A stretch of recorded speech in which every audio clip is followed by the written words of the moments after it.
এখন থেকে যুক্তরাষ্ট্রের ভিসা পেতে ৫ থেকে ১৫,০০০ ডলার জামানত দিতে হবে বাংলাদেশি নাগরিকদের।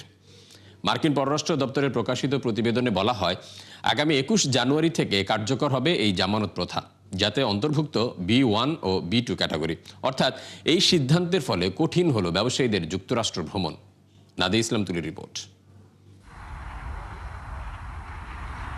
যুক্তরাষ্ট্রের নতুন ভিসা বন্ড তালিকায় এবার যুক্ত হলো বাংলাদেশ। ফলে দেশটিতে পর্যটক কিংবা ব্যবসার কাজে যেতে চাইলে জামানত হিসেবে গুনতে হবে মোটা অঙ্কের অর্থ।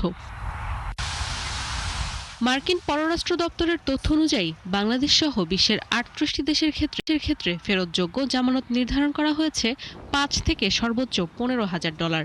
ভ্রমণের উদ্দেশ্য, চাকরি, আয়, শিক্ষাগত যোগ্যতা ও দক্ষতা বিবেচনায় নির্ধারণ করা হবে জামানতের পরিমাণ। নতুন করে তালিকাভুক্ত হওয়া ২৫ দেশে এই নীতি কার্যকর হবে ২১ জানুয়ারি থেকে। প্রতি বছর শিক্ষার্থী, ব্যবসায়ী ও পর্যটকদের নন ইমিগ্রেন্ট ভিসা দিয়ে থাকে যুক্তরাষ্ট্র। B1 ও B2 এই ভিসার মেয়াদ হয় কয়েক সপ্তাহ থেকে কয়েক বছর পর্যন্ত। কেউ যেন নির্ধারিত নিয়মের বাইরে গিয়ে দেশটিতে অতিরিক্ত সময় থাকতে না পারেন, সেজন্য এই বন্ড চালু করে ট্রাম্প প্রশাসন। জামানতের অর্থ ফেরত পেতে ভ্রমণকারীরা অস্থায়ী ভিসার এই শর্ত মেনে চলবে বলে মনে করছে ওয়াশিংটন। এছাড়া ভিসা পাওয়া ব্যক্তিদের শুধুমাত্র Boston Logan, John F Kennedy, Washington Dulles বিমানবন্দর দিয়ে যুক্তরাষ্ট্রে প্রবেশ ও দেশ ত্যাগ করতে হবে।